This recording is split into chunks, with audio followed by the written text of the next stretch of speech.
let's get started here. I would like to, I missed a bit of what you said there, Mike, but I want to get an update on what's happening in Australia. I mean, it's Nothing always intelligent. but what's the level of concern? Are people acting as though, like, we see the beach scene in the background there? Are people taking this seriously? How's the government reacting? How are the sporting bodies reacting? You know, I'm curious because I know when we were going through a bit of a lockdown, I could see you guys were still training. And has there been a stop to that? Oh, yeah. Everything has been shut down by government, but a lot of people are still not taking it seriously. They're still congregating. They're not observing any kind of social distancing. But the councils have recently changed the locks on the gym and the clubhouse where my people usually train. And all the main stadia are closed down.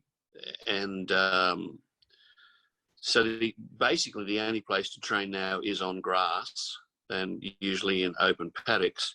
The only trouble is if you wanted to run our hill, the grass is now about 18 inches long. So you could disappear there. So I'm not letting that happen. But our national championships, last day of our nationals was supposed to be today in Sydney. And, well, they were cancelled. They were postponed initially. Now they're cancelled. And so that I've put everybody out on furlough. You know, everybody's out to pasture for a month because I actually don't think we'll even get on our next domestic season, never mind finishing this one. I think it's going to get a lot worse before it gets better, and we are nowhere near the crest of the curve, as they say in medical terms. Yeah, and you said furlough, but have you given them anything to do, anything to just maintain fitness, or is it just kind of like, let's just take a break here and analyze what we're going to do moving forward or where this is going? Some of the people in the group, particularly the two people I had penciled for Olympic chances, have got injuries, or not. One of them's got an injury that's dragged on forever. That was Ian Halpin, who was the anchor for the men's 4x4 in Doha. And with Beck Bennett, who was the anchor for our women's 4x4 in Doha, we had a bit of a scare with the navicular, and so we had an MRI, and she was cleared of that. And that's all happened in the last 2 weeks. So I've just said, hey, you just take the time off, just put your feet up, rest. Both of them happen to be moving house at the moment, so that's traumatic. Not traumatic, but it's a pain. And so in some ways, it's a good thing that they didn't have to run the Nationals this weekend, because I think they were both stressed about their moves. I haven't given them much to do. I've asked them to do one thing, and that is everybody in the group, and there's only about 8 or 10 in my group, and I've asked them all to give me 10, write down and send it to me, 10 things that they could celebrate about the season just concluded. It might just be meeting somebody new. It might be having run a PB. It might be having the whole squad turn up at their 21st birthday, which was the case in Beck Bennett's case. And I wanted them to kind of get a little bit of closure on the season, and I didn't really know how else to do it. So I thought maybe that might help. Have you thought about maintaining consistent contact with them during this period, just even for mental health and just kind of, making sure they have some support and some guidance? Yeah, I've asked them to ring me whenever they want to, but we have set up a squad chat room, or if you like, on Facebook. Actually, not on Facebook. What's it called? WhatsApp? Anyway, no, it's not No. WhatsApp. It's anyway, it's a squad chat room, and it's pretty active. It's pretty busy. So people put on there whatever they want, and they can have a chat and talk to each other. But the whole group tunes into that, and you know that they have, because the little icon images are all over there. Yeah, was it called Messenger? I think that's the program, Messenger. So that's working well, and I've had people ring me and ask me for guidance about what they want to do, because the gyms are all closed too. All the private gyms are shut down. It's not a good situation, but you know, any of these problems are usually a crisis of imagination, and coaches are not short of that. You know, we can do step ups and Indian jumps and all kind of Indian hops, whatever, for legs, and there's a million things you can do. Chin ups on the strut support bars under the grandstand. There's lots of things that you can do, sit ups, push ups, and get us through this. But the problem is, how long is this going to last? And no one can tell you that. And motivation, I think, will be the biggest issue. It's going to be a real big issue. But there are other things that they can get on with, and that's academics. Is a good thing that's still going, although a lot of that's online now. The universities are closed as well. Yeah, let's vault off that. Thank you very much, Mike. Very interesting to hear your perspective always. Let's vault off that. And what are people doing for communication, whether it's athletes, employees, patients? I'll get Rob to start first, but this communication thing seems to be big, and maybe there's existing apps that work. Is anybody doing anything different? But Rob, I'm curious about how you're communicating with both staff and patients during this time. Oh, sorry, I'm just going to unmute you there, Rob. Sorry. There you go. Thanks. Hey, Mike, if you have anybody who has difficulty believing what's going on, send them to New York. You know, just Hi, Rob. What we're doing with communication is anything from email to one-on-one phone calls to, you know, group type things you should suggest. With patients, our performance center is shut down. We try to do some communication, maybe some online stuff with them as well. You know, essentially patients, we're doing telehealth with them, building that up. We were going to use telehealth as a product line in the second quarter of this year. So we only had accelerated a month. So we already had our systems in place. We've been toying with the factor of some people that, you know, dedicated to the profession, so to speak. As long as the patient can prove they don't have the virus, whether it's through temperature, post-COVID testing, whatever, we're toying with the fact of doing home care, one-on-one home care type thing. Slowly but surely, we're shutting our facilities. And we test people before they enter our facilities, whether through a combination of subjective questionnaire as well as temperature, et cetera. And, you know, that's what we're doing. We're trying to do the best we can with it. As Mike says, the problem is nobody knows when the end of this is, and it's definitely going to get worse before it gets better. I mean, we're the hot spot in the country because in New York City, you have between 8 and 9 million people in a condensed area, and 2 airports, which one is international. So, you know, you put it together, it's a recipe for disaster.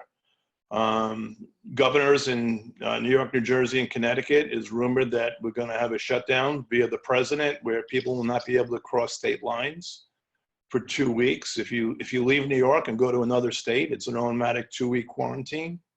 You know, you're really going to have to go hard with this thing. You have to shut stuff down and keep people in place. You know, there's a joke going out now. You think it's hard to train a dog, try to get a human to sit and stay. So, you know, that's the problem.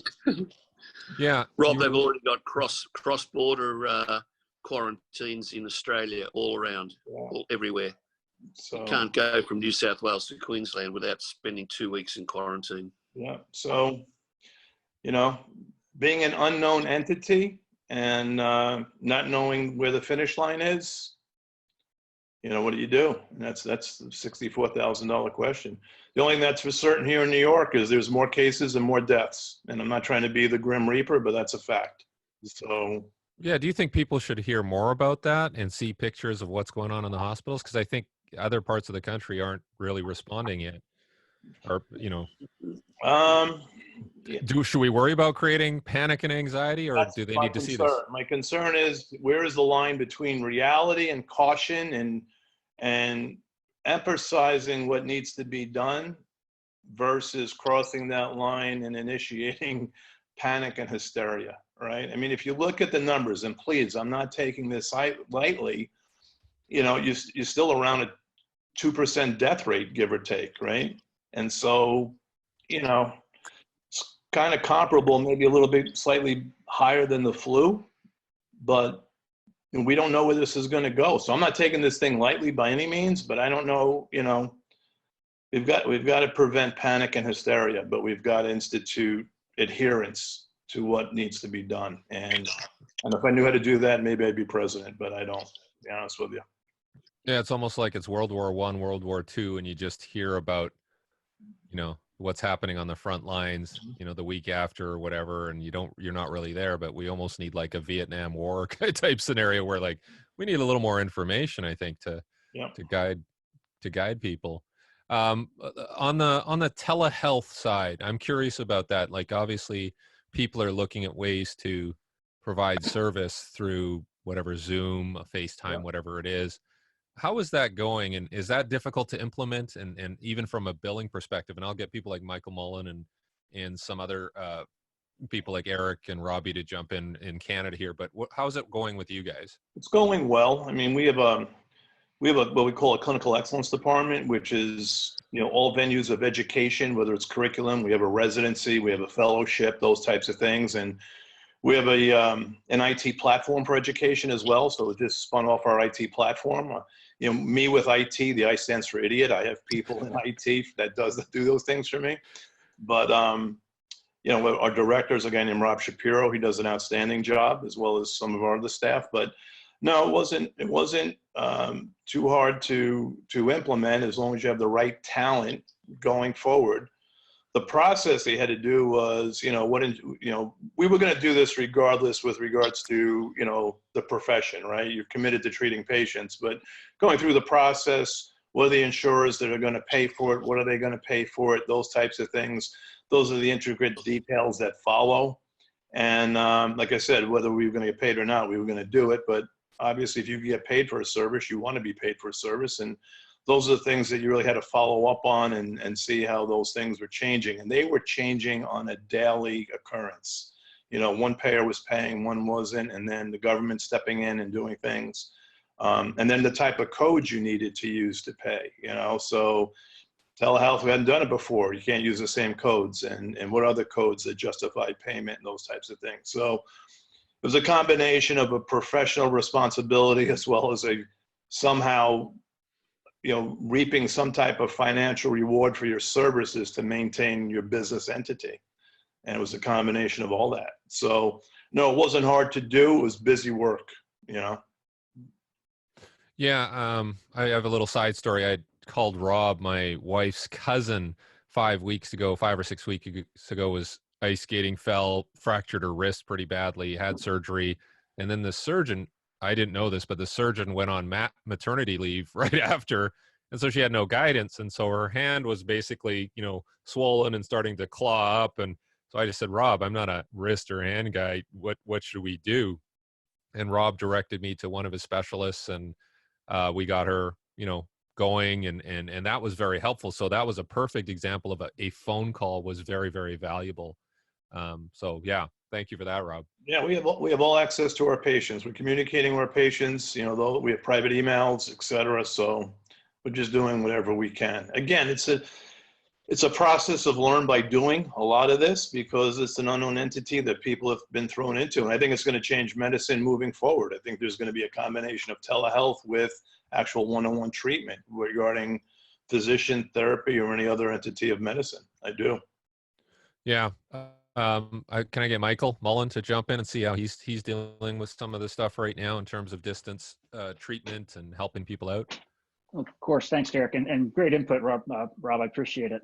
I'm fortunate because I've been cash service for the last 4 years, so I've been in a situation where I've been doing a lot of online consults anyway through my my website and things like that. But the challenge actually for me has been my current clients used to doing service one-on-one and being with them individually.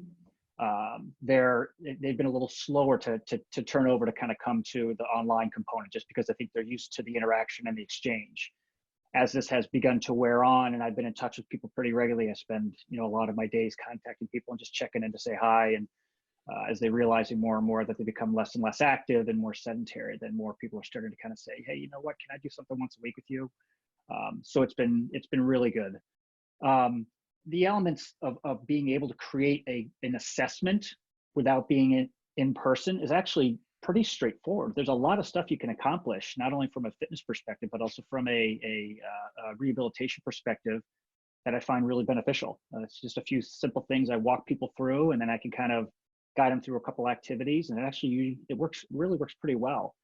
And I've also found as well too, I'm sure you probably have as well, Rob, that people are really understanding. Everybody gets it. You know what I mean? It's not like nobody feels inconvenienced or feel like they're getting less of a service because everybody's in the same boat. Well, here's a question for both of you. I'll let Michael start. After all this is said and done, hopefully it's sooner than later, moving forward, do people gravitate to this more so that maybe they don't want to travel, or they just inconvenienced in that extra time to travel to you, but they would still pay the same price for a distance type service? Do you think that's going to happen? Do you think people will open up to that? Michael? I actually do. I'll be interested to see how it goes. Much as Rob alluded to, I do feel that the face of this approach of what we do is going to change pretty dramatically from all across medicine. But I do feel that there will be probably times where I spend, some of my other days doing other activities. I'll probably be restructuring my schedule, I sense, and feel like half the day we spend actually doing, purely online type stuff. But it'll be interesting to see how that maps out. I do feel as well too that even though there will be directives, I'm sure, from governors and administration about when it's okay to get people back in contact, I think there's going to be some people that are going to push it off a lot longer. And so I think for those people, even though the go ahead may be given, I do feel that there'll be people who'll be like, you know what, I just don't feel comfortable coming out myself and exposing myself. So I think that's going to be a transitional time for people to really try to figure out how to manage that as you're doing some live stuff, and probably, in my mind, probably half online as well too, because people just aren't going to want the contact. Yeah, that's a really good point, that transition piece and the comfort piece. Rob, you feel the same in terms of how this moves forward? So, sorry. Where I'd be interested, I do. I agree with Mike, and where I'd be interested to get Mike's viewpoint is, obviously we're not a cash entity with the exception of our performance center, because obviously insurance doesn't cover for performance training. And the only other entity that we use, if someone's insurance runs out or they don't have insurance, then obviously we have them as a cash pay entity. As this progresses, I'd just be curious to see, is the lack of communication with people due to the absence of methods of communication, or is it people holding on to their cash because they don't have disposable income with the high unemployment rate that is occurring? It's probably going to increase, and not knowing where the finish line of this is going to be. And so, which one is it, or is it both? But I do think it's going to change the way we structure, whether, some type of private business moving forward, right? Because it's going to be, we've changed it now, and it's not just going to go away, whether you're in the health profession, personal training, performance, whatever it may be. My concern is, as a healthcare provider, is telemedicine is a discounted rate, right? You can't perform one-on-one manual therapy over a computer, right? You can, as Mike says, I think you could do a very thorough evaluation. You could have patients do things for you and observe those things. but you're at a discounted rate, and our insurance companies going to try to take advantage of that discounted rate once normalcy returns versus preferring people to do the traditional type of treatments one-on-one, right? Are they going to set up structure and guidelines, so to speak? You can only see a patient once a week in the clinic and once a week telehealth versus twice a week in the clinic. Those types of things. I don't know. I don't think it's going to happen, but hey, anything is possible. And that's a concern I have for the health profession, healthcare profession. So we'll see. Yeah, I mean, we talked about this too, about this idea that, and Mike alluded to it, but you're going to have the situation where we have this transition. What if there's another wave? What if it mutates next year? Do we have to build in all of this infrastructure in case this happens again and again? And who knows when the vaccine comes? Yeah, exactly. And I think that the main problem, in my opinion, and I said this last week, right? I'm not an economist expert, and I am not a infectious disease expert, right? So take it for where it's coming from. The problem with this thing was an unknown entity. Its initiation, its transference, and whenever it's going to end. And as we go through this process, we're going to learn a lot. We have learned a lot about what's going on. If there's a second wave, I'm hoping that the mistakes made of the past won't be made on the second wave, that we'll know how to address it more succinctly. And hopefully we do have a virus. A statement I made last week was, I don't think anybody is concerned about the normal flu, influenza, when it returns next year, right? We have a vaccine for the influenza, and probably half the population doesn't take the vaccine anyway, right? We have a number of thousands of recorded deaths and I'm not making light of this. I'm just saying that I think it'll eventually be at the same level, that we'll know how to address it, we'll know how to treat it, which is different than preventing it. And hopefully we have a vaccine for some type of prevention on the next wave. I'm not worried about next year. I want to get out of this year. And I think going through this process, we have learned a lot and we'll continue to learn a lot. Okay, I'm going to continue along the line of the rehab professionals. Eric Marriott's in Vancouver. Eric, what's the difference in Canada? Is there any difference, or are you kind of dealing with things the same way Rob and Michael are doing? I think it sounds like there's a lot of similarities. I think a lot of people here have been sort of a little bit slower to kind of get on the telehealth and the tele-rehab sort of train, though. Myself and my clinic, we try to jump on it pretty quick because we kind of, I think, had a little bit of sense that this was coming, or that there was something going to happen in regards to this. But I've seen people only, starting their telehealth like this week coming up. I think people here were a little bit hopeful that this was somehow going to be just a 2-week shutdown and we were going to sort of slowly get back to normal starting like this next week. But obviously that's not the case. There's been a few interesting things here, like in the market and with insurers. One of the biggest insurers was sort of a holdout until late this week, saying they wouldn't support or pay for telehealth, which is interesting. It really makes no sense and why they would do that, and when all the other dominoes were falling. But and then of course they've said that they're only going to allow current patients. You can't have any new assessments on telehealth with them, which again makes little sense. I think a lot of people aren't quite thinking straight when it comes to this. And for us, one of the bigger things has been trying to upskill and teach our staff how to try to deliver value. Because they're used to doing it in person. Their current clients are used to doing it in person, and it very much requires a different paradigm. I've kind of had a similar sort of mindset to Michael in the sense that I think there's a lot you can do. I think obviously there's something different. You're not in person. You're not getting this connection, but our staff has been really great. I think there'll undoubtedly be a change following this in Vancouver and BC and probably Canada wide. In BC, we're interesting because we have a lot of people living elsewhere. Like Vancouver's obviously condensed, but there's people all over the province who don't have access to services or have access to less services. And I've found we have connection with some doctors and surgeons who are still seeing clients and or patients and still seeing them virtually. And so I'm getting referrals from people all over the province and calling them. And they're like, well, my physio clinic's closed. I haven't heard anything from them. So yeah, I'm going to do virtual with you because you seem to be the only one doing it right now. And I think there's going to be this continued connection to telehealth for some of those people who are all over the province here, which will be interesting to see how that plays out. Yeah, that is interesting. I think, this combination of fear from the insurance company or anybody who has to pay out or pay money, they're all like, they don't want to do that. They don't want to commit because they, like Rob said, we don't know where the light at the end of the tunnel is. So that time factor is an issue. Robbie, you're in the same city as Eric and I. What have you been dealing with in terms of delivery of service and just trying to keep a continuum of care going? Yeah, it's fairly similar to what Eric was saying. Like initially when this was all happening, I think it was the Tuesday, my last day of work, I actually just sent an email out to all my clients, kind of letting them know what's going on. So I've stayed in touch with some people via email.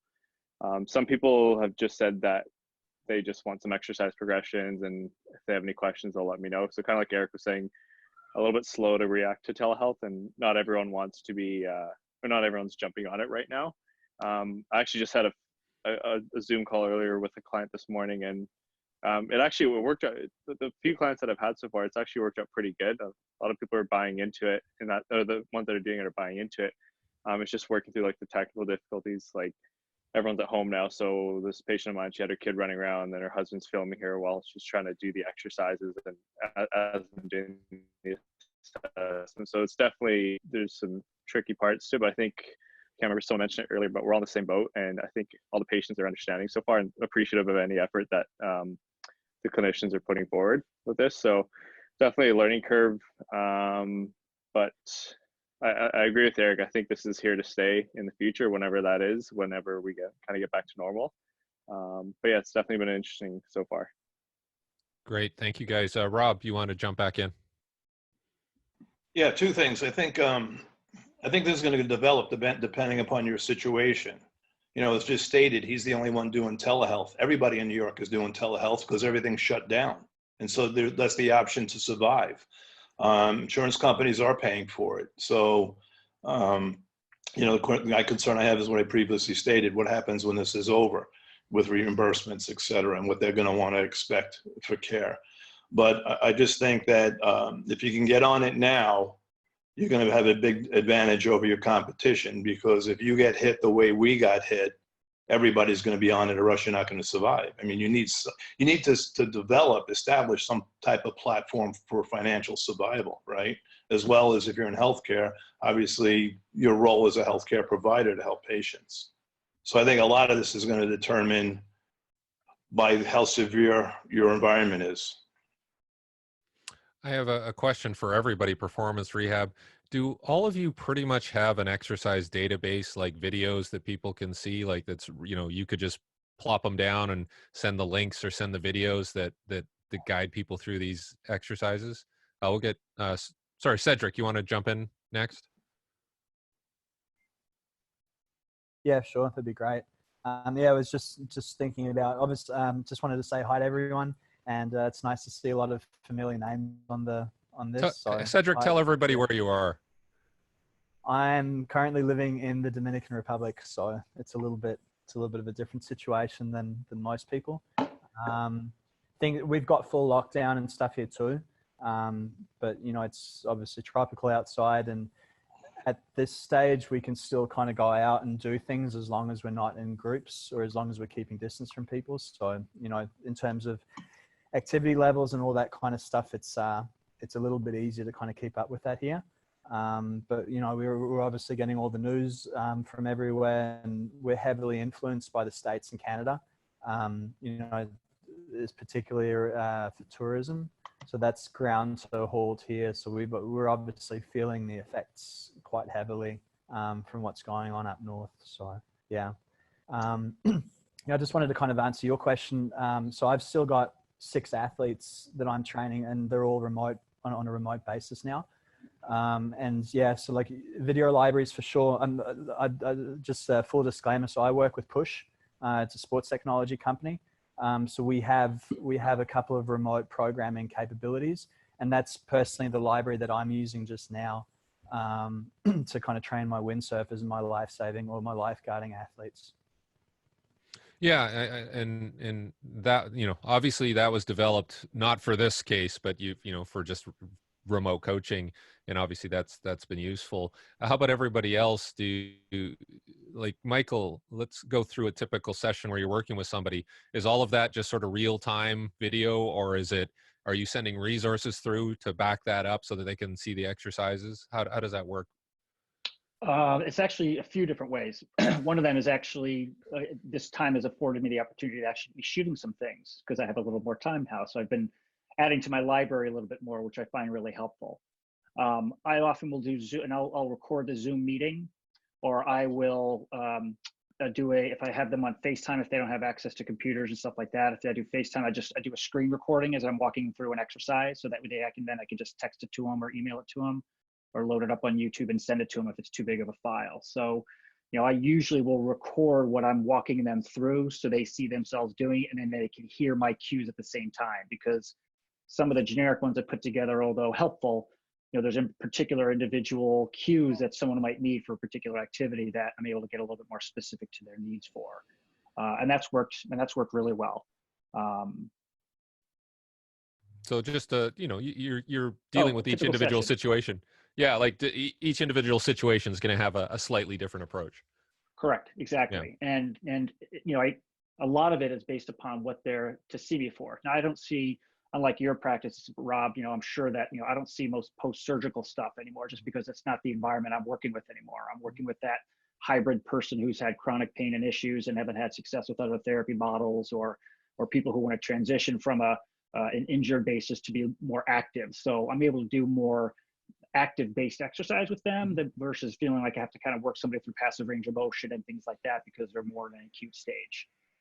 But that being said, there's, as I was alluding to before, and Cedar reinforced this, is that, you know, there's a lot of stuff that you can do that's really pretty beneficial, that gets the messages across, whether it's from a training perspective or an exercise perspective or even a rehab perspective. It's just kind of like finding out what their individual needs are. Worst case scenario, it's not the ideal activity for them. You'll find out at the next session.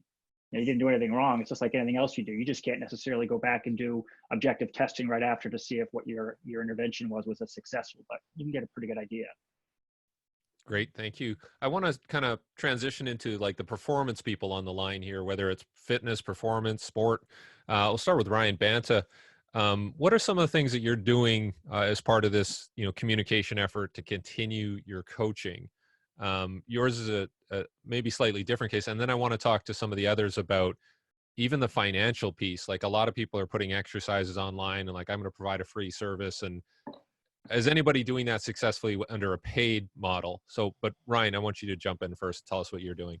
Well, a couple things first. One of the things that actually has a couple of our high school coaches in the area a little concerned is there's a couple school districts in Kansas City that have decided not to pay their coaches. Now, that money is budgeted and set aside ahead of time.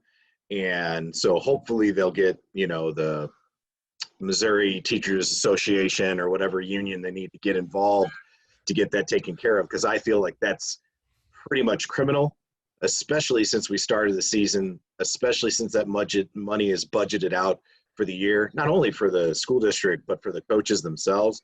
And the fact that, like, we still have not officially 100% canceled our season. We're on pause till April 24th. And then at that point, we'll make a decision on what's going to happen and what's not. We've passed around a petition on change.org, which usually is one of those emails I usually delete.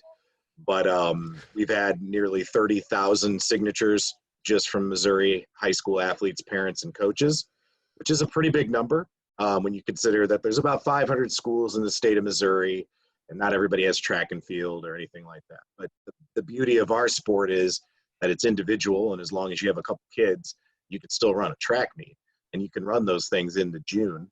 And that's what I've been pushing for in our state. From a remote situation tonight, I'm doing a zoomPOP at 9 p.m. Ask me anything. I'm not asking for any money. The only thing I'm doing is I'm going to offer a discount on my book. So it's a way to kind of say, hey, I'm going to do this for free. And if you so choose to buy the book, because you came on and listened to my big old bald-headed Mr. Clean looking self for, you know, a half an hour or so, I'm going to give you a discount. Tony Holler recently did one, I think it was yesterday or the day before, and it was $20 a pop, and he had 100 people on there. So, I mean, that guy obviously is very popular with his philosophy and kind of his avant-garde attitude. And I mean, that's $2,000, you know. So there's opportunities from a performance end to make money.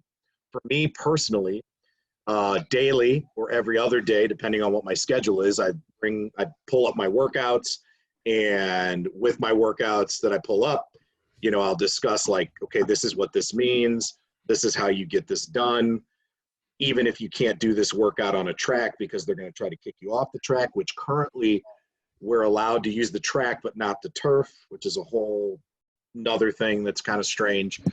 You know, we got these workouts that you can do. Here are your alternatives for these workouts. And then for some of my kids, they need explanation. And the reason why I might go into more depth in terms of the explanation is because they're doing it by themselves and they can't ask me questions live about how to perform something or not. We're not going to do that. I'm not going to do that with 70 kids. And I doubt that I'd get 70 kids on a zoomPOP to discuss that. So I put it out there that they can go back at their leisure and look at it.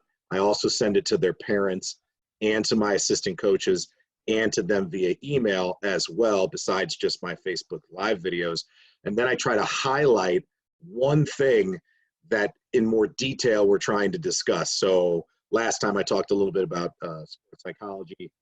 Next time I'm going to talk about the weight room philosophy that we use and why they're doing the things that they're doing, and going into a little bit more depth because they do have a lot of free time. As a teacher, we just started our e-learning, and we're supposed to have at least an hour and a half of content a week for the kids. But it's pretty hard to teach a high school class in an hour and a half for a week. So those kids are getting a little bit more work on the high school end for me. And they're waiting for quizzes from me that I'm going to send to them after we have this discussion today. And they've got to do, instead of written answers or doing an online quiz where they can cheat, I'm asking them to do verbal responses via YouTube back to me in FRQ, free response questioning to me, so that way I know that they're still getting their work done, they're understanding the concepts of the work that I've given them throughout the week. So those are some strategies that I've been doing both in the classroom and with my track team to try to keep the communication up. My assistant coaches have been more specifically on their event groups. So my distance coach has been following up with the athletes individually every day on the workouts in more detail. And as you probably are already aware, the distance kids tend to dot the I's and cross the T's a lot more often than other athletes. So they're really getting a lot of that work done, which is great. That's awesome. That sounds pretty comprehensive. And I think, you know, some of the themes there are like, hey, we're getting things done that we might not have normally had time to get done or inform kids about. So that's pretty cool. I'm curious to see how my wife's a teacher, so they're going to have a meeting on Monday about how they're going to instruct the kids through online. So I'm curious about that as well. I want to get some of the other people on here. Devin Kell, I see you there. I want you to tell us what you're doing and how you're managing and helping people at this point. Yeah, so a little bit about me. I'm a GA, strength and conditioning coach at the University of South Dakota. And we originally thought, you know, it's going to be a 2-week plan. We sent out a workout PDF of, you know, bodyweight workouts. And now that it's looking to be shut down until May, June, July, we just decided last week we're going to invest in the software called Team Builder.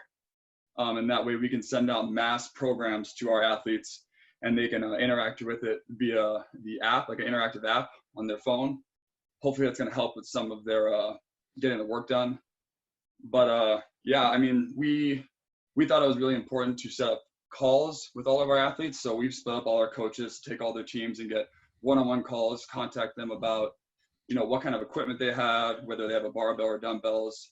We're going to take all these athletes, kind of treat them all like Olympic athletes, separate them based on what kind of equipment they have access to, and then send out those programs according. So it's a learning process. And I think Team Builder is going to be an important thing for us. We're going to kind of spend a lot of time and money into that. And going forward, we're probably going to continue with that with our take-home programs as well.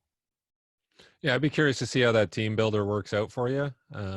You know, I've heard a lot about it, and hopefully that does make it a little easier to get that communication out. But so, yeah, next time we jump on a call, you know, give us an update for sure. Yeah, absolutely. Okay. Adrian, you said you're in Michigan? Yes, sir, I am. Still cold there? Yes, sir, it is. How are you dealing with that? How are you managing and making sure people do stuff without, you know, slipping on the ice or, you know, getting frostbite? Well, Michigan's kind of like, I hope there's no women on there right now because they're going to be really offended. Michigan's kind of like a woman trying to make a decision. It's very, it cannot make up his mind. A couple of days ago, it was, I'm dead serious. It was, I'll edit that out. a couple of days ago, it was 40, it was like 33. Then like yesterday, it was actually, it was 50, 55 the last couple of days. Tomorrow's going to be like 40. So it's like, make up your mind. What are we going to do? Like in the 50s, I can go outside with no problem. And obviously we're kind of semi-lockdown, so we really can't do anything with the guys. So we really can't train right now. But as far as like my guys, I'm sure I'm probably not the only one, but I had a few guys that was good and ready for the Olympic trials. So we were good to go until we got locked down. And now everybody's home. All the college kids, before we got locked down, they were like, hey, I'm shut down. Can we meet up? Can we meet up? And I was like, yes. And we had everything planned out. Like my week was going to be super busy. And I want to say that Friday or Saturday, the few days before we all supposed to meet, we got shut down. So, and of course, you know, I'm not going to put the kids at risk. I'm not going to put myself at risk. And so, of course, as a matter of fact, my phone just went off. That was the coach from Georgia Tech. Say, hey, can we do a Zoom chat next week? So, but yeah, the guys are all texting me and calling me. What can I do? I mean, all home workouts. I mean, a lot of us live near a track. I'm literally 1 mile away from a track myself. But yeah, everybody's trying to do their own thing. But yeah, we just, I mean, you know, just like Coach Banton and everybody else, I can only send so much without seeing it, you know? So I'm sure you're doing the same thing, so. Yeah, I'll be interested to see, like, in some of these areas when the weather gets better, if, you know, does that make it easier for people, like going outside and obviously still have the distancing rules in effect, but, and then how it affects the actual transmission of the virus itself or the preservation of the virus. Ryan, do you want to jump back in? Sorry, I'm just going to unmute you there, or if you can unmute yourself, sorry. Yeah, so actually yesterday, my kids and I, we went on a little bit of a road trip just to get out of the house and get off our street because we were a little stir crazy. We're allowed to go to parks, and the park was busier than it's ever been. So like usually that's an option to social distance because nobody's getting outside. They're always staring at their black glass, you know, and everything. Everyone and their mother was out at the park, and there was no space. And then on top of that, for the kids, the playground is not allowed to be on because this stinking virus sits on plastic and metal longer than it does on other stuff. So they're like, the kids are freaking out. Why can't we get on the jungle gym? And you know, they can't see the virus. They can't see the bug. So they're like, what is this ghost? And I worry about the mental health of not only my children, obviously, but all the kids that I coach and teach, because this idea of a person is kind of dangerous, even if they're your neighbor, because they can get you sick and I worry a little bit about that. However, to the point of what you were discussing, as we were driving to the park, I passed by a public golf course and it was stacked, full parking lot. Everybody was out there. Now, no one was really close to each other. And again, I'm driving at 35 miles per hour. So, I mean, I'm not sitting there creeping too much, but they did look like they're that 6 feet away or 3 meters distance away from each other. So people are playing golf, and I guess that's allowed because it's outdoors and it's kind of park-like, and no one's stopping them from doing it. Plus, it's golfers, and you know how that is. So, but it is interesting. I feel like we should be able to do outdoor sports, but at the same time, I mean, who's going to really keep that 6 foot or whatever distance away? And as the numbers are climbing in the United States, the hysteria is picking up. On the flip side, though, and I didn't mention this on my last comment, our athletic director actually told us we should be sending workouts to our athletes. Don't make them mandatory, but the expectation is you're going to get paid throughout the year, because the word is out there that, hey, some of these school districts aren't going to pay their coaches. Yeah. So one of the ways that they legitimize us getting paid is to say, we're still virtually instructing our athletes. So that is something that's kind of interesting. And my hope, fingers crossed, is that when this temperature does go up, and there were some models that were shown that it really is different depending on temperature, that will help, obviously, in the States, but not in the Southern Hemisphere. You know, Australia and South Africa got some funky stuff coming if the cold actually does make it worse. Yeah, it's interesting. Like, I haven't really left sort of this whatever half-mile radius around my house. Like, we go for walks or we go to the local park, which isn't too busy. It's actually pretty not busy. But I almost thought, like, maybe I'll put for the stir crazy reason, let's get in the car and let's drive around the city and see what's going on. And then I'm thinking, the anxious part of my brain's like, well, the car's going to break down in the middle of some place and we're going to get stuck. So I'm like, fuck that. Anyways, we'll see what happens. But Dash The safest Buncher, place I've been, Derek, the Yeah. safest place I've felt is on my paddleboard out in the middle of the water. that's not a bad idea. It's pretty safe out there. Yeah. So Dash Buncher, what's going on in California? Some people are adhering to staying in, some aren't. It's kind of a crapshoot. Just like Ryan was saying, drove by the golf course the other day. People were still out at the driving range. I think they had their own bucket of balls because the driving range itself was closed, but people are still going out doing things. As far as like our university, my assistant, who's paid hourly, so he's still getting his hours, we have him on every day at 10 a.m. running optional sessions. That way he can get paid and our athletes still have, we're only getting 25 to 30 on average out of 300 athletes. So we're finding a way to reach them. We sent out our bodyweight program. It's all stuff that we've done with them. So it's nothing new. So it's just a lot of everything that we've ingrained in our philosophy and everything we've done. So nothing should be too technical or new to them. And as far as I like what Devin Kell and them are doing, that's pretty cool, going the whole having the budget for team builder. I used it when I was at the Academy of Art, but that's just not, we're pretty liberal. So everything's being shut down completely as far as the whole CSU system. They're putting off graduation, everything. And we're not really even allowed to reach out to the kids anymore. Now the coaches are, but as a strength conditioning staff, we're not. We're allowed to do the voluntary thing on Zoom, but as far as any other workouts has to be set out by their coaches, not by us. So we have to send it to the coaches and the coaches have to reach out to the athletes. It's interesting. I was just thinking, like, I know your situation during the last summer here, they had a lot of fires. Now, if we still are in this situation and then you have those fires, that could be pretty messed up, eh? Yeah, no, I don't know what they would do in that situation because we're not really allowed to go anywhere. And where are you going to send us, right? And it hasn't rained much. Like, this has been the least amount of rain we've had in the last couple of years.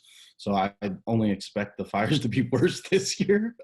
And I know PG&E hasn't fixed all of the problems they have and all the lines out there. So there's a lot of cleanup and fixing that still has to go on here. Yeah, well, go on Amazon, order a paddleboard and go paddle to the middle of a lake or something with Michael. So, okay, Sam Feldman, how are you dealing with this situation? What's going on in your part of the world? Hey, Derek. So we were sent home, I want to say it's probably 2 weeks ago to the day now. Like Devin, we've had team builders, so we've just adjusted our workouts to, ever since we knew we weren't coming back and gyms were going to be shut down, body weight and running programs up on there. Unfortunately, for the most part, we already had videos for just about everything. If not, some of the stuff is pretty self-explanatory, like with running. So that's been easy. I know if I talk to guys, like, this is a time where I can hopefully start implementing some stuff we took from your course in November even more, just because there's not as much they can do right now. We split it up where among an athletic trainer and a strength coach, we have about 20 players that we focus on. So about 10 and 10, check in with them on a daily basis. I typically have a text going with our strength coaches and med staff. So we're pretty much in contact at any time. Otherwise, it's just sit up on the balcony and set up a workstation on a daily basis and get more reading, more Zoom calls done myself. Yeah, Sam, tell everybody who you work for. So I work for the Braves. I work with our rookie affiliate in Danville, which puts me from February to June at our spring training facility in Florida.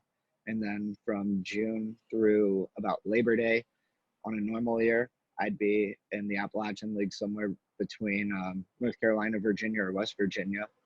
And then instructional league typically will be September, middle of September, middle of October.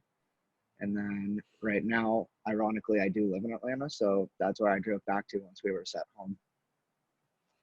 Okay, well, that's, yeah. I mean, for the baseball season, I mean, this hit them right at the beginning, so it'll be interesting to see if you guys can salvage a season if we get through this. So I know we saw some sort of agreement was made yesterday, and to me, I'm like, it just kind of tells us they've agreed on what we've somewhat known to be the case. I hope that there is at least somewhat of a spring training window, at least for the big league guys. I think we all share the same sentiment that there's a little bit of nerves going on, no matter who you are, especially with us having athletes right at the start of the season, and I'm sure with other sports leagues being in the middle of the season, that detraining and potentially a spike and then an injury rate occurs. I know we've seen some guys having surgeries right now as well, which great time.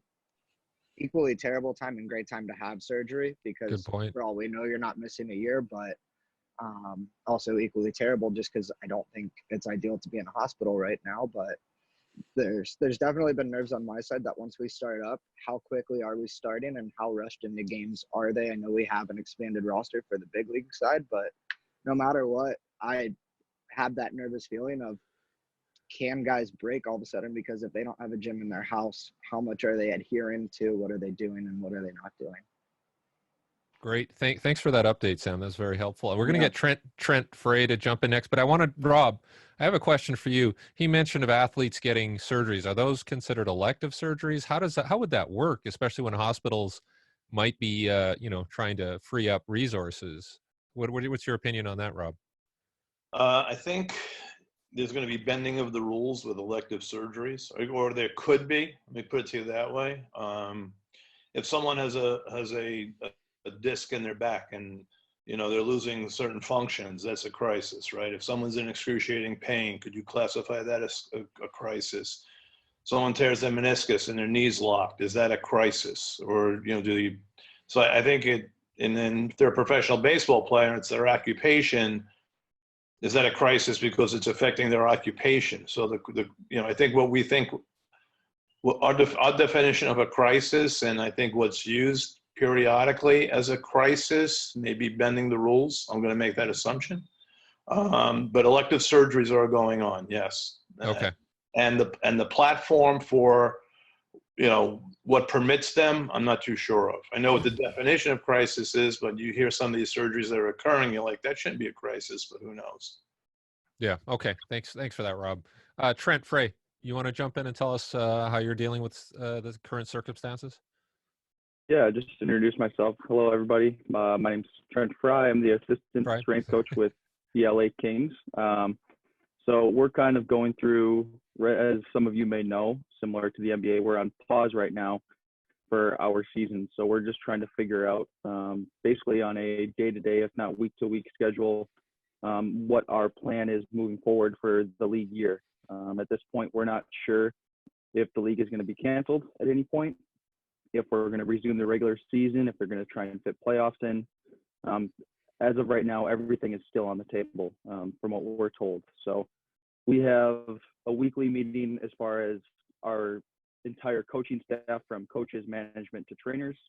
We're currently doing a performance staff meeting 4 times a week, going over educational pieces and different things like that. As far as our training with our athletes, we're trying to basically keep them ready as if the season possibly could start up here in a month. That's kind of earliest case scenario that has been thrown on the table. So similar to some of you guys, we've used Team Builder in the past. We're currently using Bridge Athletics. We happened to sign on with Bridge Athletics earlier this year, and we were starting to build out a library of videos and all of our exercises. So fortunate timing for us is we've had that in the back end ready to go for the off season this summer, and it's now been pretty useful for us. And then through there, we put out daily questionnaires to our guys, or not daily, but we can put out daily questionnaires, and we've now turned that into trying to figure out what equipment each guy has available at home. Some professional athletes from first year guys maybe only have a couple bands and medicine balls at home. So there's some guys on our team now that they have full gyms at their disposal at their house. So our players were allowed to travel back to their home if they felt that that was the best case scenario for them. And then they just had to self-quarantine for 2 weeks. So there's guys for us that are still in LA, but then we have guys all over the globe as well currently that are just now staying at their hometowns. So then based on whatever they have available, we'll send out programs to each individual based on whatever their equipment they have available at this time. Yeah, and I was talking to a performance director at an NHL team, and we kind of agreed that you've got multiple scenarios, like, are we back in 6 weeks, 8 weeks? Is it a shortened off season? Is it a lengthened off season? Is it, will they be able to start in September, October again? And so you have to go through all these iterations and make sure you're prepared, wouldn't you have to say? Absolutely. Yeah. That's something we've discussed, and we kind of have an off-season layout right now as far as basically 3 scenarios.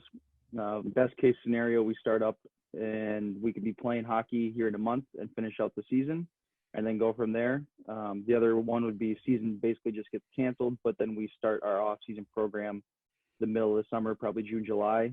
And then we're still preparing as if there was some speculation that the season actually might start in August, and then it would be August, September playoffs, October off, and then the next season would start in November. That was just an NHL reporter that threw out this scenario. So there's probably not much as far as legs to that situation, but like you just mentioned, at this point, no one really has the answer. So we're just kind of trying to create any sort of plan based on whatever comes our way as far as news on a weekly update. Yeah, it is a week-to-week, day-by-day planning scenario, which is very interesting. Everything in pro sports typically is very predictable, but not now. So awesome. Yeah, Thank you for that. It's difficult just because our guys, as you guys know, it's all hockey rinks are shut down completely. So unfortunately, we can't get guys to do any sort of skill work or get on the ice and trying to prepare their groins and their hips for the demand of hockey if it does come back. So that's another situation they're trying to work through, is if they do decide that the season's back on, when is a mini training camp going to start, and for how long before you can actually start to kick off games? Here's a question for you, Trent. There's a guy locally who was telling me he uses, because he doesn't get ice time normally, I guess it's expensive in Vancouver, like everything else. He says that he uses a special type of inline skate with his athletes, and he really likes it. It's called a Mars blade. Do you know guys who still use inline skates as part of their prep? I think it's kind of died off a little bit. A lot of our guys, we're fortunate to have our training facility attached to our practice rink. So for our group of guys that they stay in LA during the off season, which is approximately 15 of our 23 guys, they can have ice at their disposal whenever they feel is necessary. So they can pretty much just get on their skates, and they don't have to worry about the rollerblading or anything like that. Yeah. Okay, that's cool. Thank you for your contribution, Trent. That was very interesting. I wanted to, based on what Trent said, Devin, couple others on this team builder, and I think this is kind of an interesting time if you're a tech company in that space, and maybe you can create something for the future if you really hit a home run now during this crisis. Cedric, you work for a tech company. How are you guys? Are you guys meeting and talking about this? Like, hey, this is our opportunity to really do something special for people? Yeah, I mean, absolutely. I think, the main issue now is that, what happened was everyone, like people mentioned, everyone thought this was going to be a 2-3 week thing. And it's, seasons are being canceled, it's being extended out. So now the whole kind of remote training and remote monitoring and remote testing side of things is a much bigger consideration. And I think the longer this goes on for, the bigger a consideration it's going to be, because everyone wants to keep the athletes in shape. We don't know when this is going to end, like Rob said. So you have to keep people ticking over so that, you know, you can hit the ground running when all this is done. So from our perspective, you know, just full disclosure, like Derek said, I work for Push. What we have is a VBT, a velocity-based training tool. It's a wearable, and that's designed to work together with what we call Portal, which is our online training management system, which is, you know, a competitor to Team Builder and Bridge. So the way that we've kind of put it across is, you know, not only can you program and plan and monitor your athletes, you know, volume loads and things like that, but with the actual tech itself, you can also get velocity outputs, power outputs, force outputs, and basically the athlete would use the wearable for their training, and any outputs and any data that's collected from using that wearable through the app is then uploaded into the training management software. So that's kind of how our system works. And what we're seeing people do is basically, I mean, we've had a heap of NBA and NFL teams get in touch with us to, you know, buy an individual unit for each individual player and drop ship them to the player. And then use that central training management software to not only plan, but also monitor and test, you know, jump test, RSI test, counter movement jump test, even strength tests with the velocity-based training cutoffs, and then have that information fed back to central database. So that's what we're seeing happening in the space. We're obviously looking to make that as affordable and as, you know, as manageable for people as possible. And you know, from our end as well, we've wanted to kind of give back to the community. So we've been, you know, hosting a whole range of remote-based training webinars over the last couple of weeks in order to give people ideas about, hey, you know, if you've got an athlete who has no equipment, or if they've got access to the full, you know, the full barbell, you know, gym setup, these are ideas that you can use. These are things that you can do. And if you do choose to use a velocity-based training tool, this is how you would use it in order to monitor, you know, any number of scenarios, basically. Yeah, and we had talked a bit about, you know, you guys are going to have wearable garments that have a lot of this tech embedded in, and that could be pretty interesting as well. And then you could send me a pair so I could actually wear a pair of pants during my Zoom sessions. That's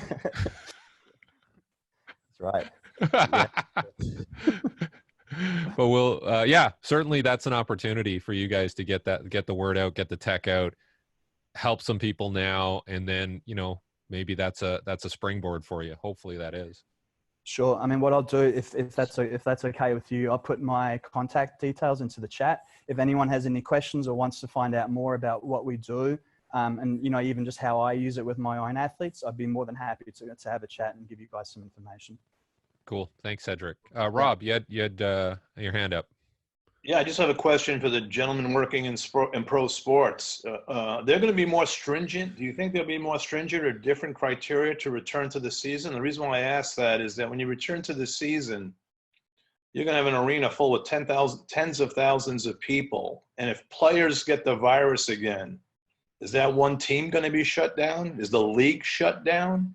I mean, if someone in the general population gets sick again, you could probably send them to a hospital and try to isolate certain areas, et cetera. I'm just wondering, is it different for pro sports teams? Because I guess one team could shut down a season, correct? Or am I wrong? Yeah, that's a great question. And I think that's something that we're still trying to get answered ourselves. From my understanding is that if the league was to start again, that everyone would be up and running at the same time. We have roughly, I think it's each team is 10 to 12 games of a regular season remaining. So I think they're trying to work through all the scenarios now based on timelines. If they are going to resume regular season, there's a possibility of they might just jump to postseason play, or possibly like some other leagues, because the NHL and the American Hockey League, which is the minor league system, are the only two hockey leagues in the world that haven't canceled their seasons thus far. All right. Thank you. Wow. Thank you guys for that.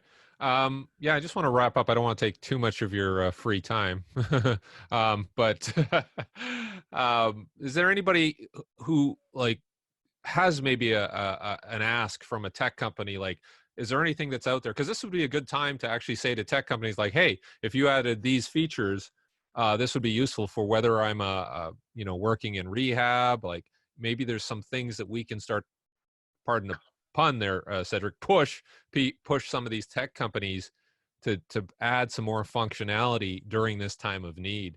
Rob, Michael, you guys want to address that? Rob first. Yeah, I just think there's got to be a better way to deliver the service. I think if they can make it more expedient and simple, especially for the patient, because you have a variation in healthcare. My situation is different than Michael's. I might have a Medicare patient and a professional athlete, and someone may be very familiar with technology, while others may not. So if there's simpler and easier ways for communication, I think that would help a lot. I think there were simpler and easier ways to load your own personal videos, those types of things, because everybody addresses their patients differently, though there may be some similarities. But those types of things, I think right now it's a standard platform, and you have your nuances and variations depending on the company you use. We use a company called PhysiTrack, and that integrates well with our EMR system, which is Raintree. In our platform, so everybody's aware of my platform. We're 185 facilities in 5 states with 2,000 employees and probably, hundreds of thousands of patients. So that's where I'm coming from. And so, essentially that's what we're looking at. Michael, how about you? Is there anything that, could improve your functionality of delivering service? I think the biggest piece for me would be recognition by potential clients as well as other health professionals that, as I alluded to before, that you can actually get a fair amount done with online interaction. Again, a lot of my assessments that I do with people that give me an idea, I'm doing it not only to assess rehab on the rehab side of things, but I'm doing it from a training perspective. If I got a body that's not ready to be able to position itself effectively to load it and to be able to, really challenge it, then, I can get a lot accomplished without having to do a lot of hands-on stuff. I love using my hands. I'm manual based, but over the years, I've just discovered there's a lot of different ways that I can manipulate the organism by just putting people in positions and getting them to kind of modify the way that they are used to doing things. And that change in position and behavior, I think is really pretty beneficial. So the biggest piece for me is just kind of getting the word out that, we can actually get a lot done. I always would rather have the personal interaction just because that's how I am. But over the course of the coming weeks, I think that people are going to struggle. And I think that now is a good time to say, hey, we can actually address some of the things you've been dealing with that you haven't had time to deal with, because you've got time to be able to manage some of those things now, even if it's a chronic back or hip issue or neck issue. That's a good point. Like, yeah, you don't have to go to work and stand for 8 hours. Now we can kind of get some traction. I was going to say friction, traction on this. Yeah, good point. Jimson, you're in the tech industry as well. Do you have any advice for people on how they can maximize their use of technology and reach people and help people? Yeah, I think those who know, I work as a Salesforce partner during the day, and we have a lot of products at Salesforce like Service Cloud, Sales Cloud, Marketing Cloud. I think the Service Cloud is interesting for the health industry because it's more of a call center where traditionally you phone in, but you also can now, like live agent, text messages, SMS, one-to-one, and even WhatsApp. You can actually have WhatsApp chats with your customers, in this case, your patients. So that's one way of helping, healthcare professionals. But the other thing that is new is what they call Health Cloud. I don't know, Rob, in your team might know about that, but there are several verticals specific that Salesforce offers, and one is Health Cloud, and that I believe Salesforce is offering at massive discounts now. So there's really a lot of opportunity to really take advantage of technology. It was funny, I was actually on Twitter just a few hours ago, and someone asked the same question. Is there a place, a repository for all YouTube videos of how to do a push-up, how to do A's, B's, C skips, what's a power speed, how do you do deadlifts properly? Those questions are being asked around the world right now. So I really think that there's a chance for online, services for whatever you do, whether it's healthcare, personal trainers, professional sports. Yeah, thanks, Jimson. it's a little disappointing that people need to know what a push-up looks like. But anyways, um, But to Mike, that point, Derek, real quickly, there's a lot of variations. You know what I mean? As I to what a lot of know, people feel, as what I feel is right. You know. I know, I know, I know. Just being an ass. Um, does anybody else have any other thoughts they want to add before we sign off? I'm going to get Ryan, and then I'm going to get Mike Hurst to finish us off here. So the thing I just wanted to share was thinking about what Rob said last week in having a lot of time alone and getting an opportunity to not have so much noise, mental noise. Going out and seeing everybody walking around and being outside and playing outside and spending time with each other actually as a family. One of my friends recently said he's lived in the same house for 20 years and has never met as many people in 20 years as he met today. And I think what's interesting about that is that maybe this can be a positive in shifting the social interactions that we have once we are free and clear of this virus, that, hey, you really do understand how important it is now to be around each other. Think about the direction that our life has been going. This is the future if this is what you want, where you're going to be trapped in your house, connected to a device, and not interacting with human beings. Or do you want something different? Do you realize that time together with your fellow man and woman is incredibly valuable? That interaction of being able to shake someone's hand and press the flesh and to be there in the presence of them is more valuable than anything you can get from social media.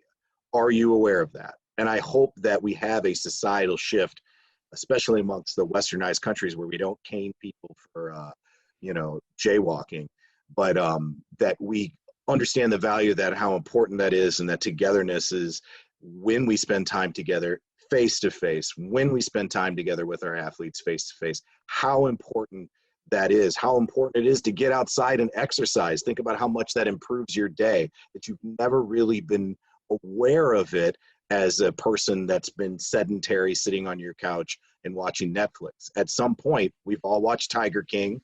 We've all watched, the last season of Ozark. And now what are you going to do? Get outside, get some fresh air, go meet some of your friends is going to be a commodity, in our minds. And it's really going, in my opinion, this is the first hard thing that anyone my age or younger has ever had to face in their entire life if they've lived most of their life in a westernized country. So my hope is that we have a paradigm shift with the mental attitude of young people and just our social interactions in general. Good point there, Ryan. I still think we're living in the Matrix and this is all a simulation. So, hey Derek. Yeah. Hey Ryan, I could tell you that I agree with you 100%, and I don't want to be the naysayer here, but we went through it with 9/11, and what you're saying occurred, but it only lasted about a year to 2 years, and then everybody went back to the way it was, which is unfortunate, but it was a blip on the screen. So hopefully it sticks this time, but I agree with you. Yep. Sam Feldman, you had some final comments? Yeah, I was also going to add on to the technology point you mentioned. I had one athlete reach out to me, which actually had me dive in and try and connect to nutrition and supplement companies and seeing what they're doing as well. So I know some have been doing more drop shipping, and just looking at it and thinking of all this from a business standpoint, whoever's willing to work with guys the most also is definitely gaining a lot. I know it's not something we really were touching on here, but it was, to your point, I was thinking of it because of technology. Same offshoot. I know I've heard from some companies where they're like, yeah, we've got discounts going, or we're trying to work with guys with drop shipping and whatnot. So I think that goes a long way on who, at least me personally, I don't know us. I don't want to speak for us as an organization because that's not how I look at it. But for me personally, just those who are being more willing to work with the guys we have, especially us minor leaguers, are not getting paid at the moment, and they wouldn't be for another week or so till we break camp, I believe. But they won't be getting paid when they would, I would think, right now. So just thinking of that and who's willing to work with them and what they're doing to help is also something that's run through my mind on who I really would want to associate with more. And even thinking of baseball as a business, circling back to Rob's question about us going back, I was looking through John Heyman's tweet to try and make sure I read correctly on what he said, but I know baseball has looked at potentially playing games without fans. I know we started to do that with spring training when this became something, but that's only spring training. and revenue is such a big part of the game. So how that will go, I don't know. I know for us, I'm sure that we want to get games played because we're at 0 regular season games played this year. So when it comes to the business side of it, I know guys want to be out there, make money and all that as well. So that will definitely factor in, I would think. But, and to Ryan's point, like this time now, obviously we don't have to be all hands on at the moment, but I think we all are able to become better coaches and more importantly, better people, just seeing how often we check in with guys and whatnot. Yeah, I mean, this is a bit of a survival moment for people. Like, this is a bit of a competition. You have to not piss and moan about the loss, but look at the potential gain you can get from this on all aspects of life, I think. And that's what I've been trying to communicate to even my family and my kids. Like, hey, this is, we're going to step up from this. We're not going to just shrink down. Mike Hurst, do you have any final comments after seeing the North Americans kind of talk about it here? All pro sports have been shut down here. Basketball, even they tried with no crowds, the gates closed. Still ended up everything got shut down, all the football codes.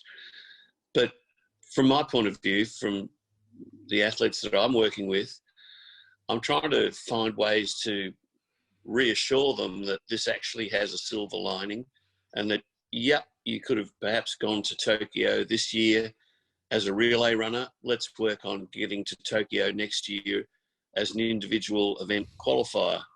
And that means you put the work in now and the payday comes in 12 months from now.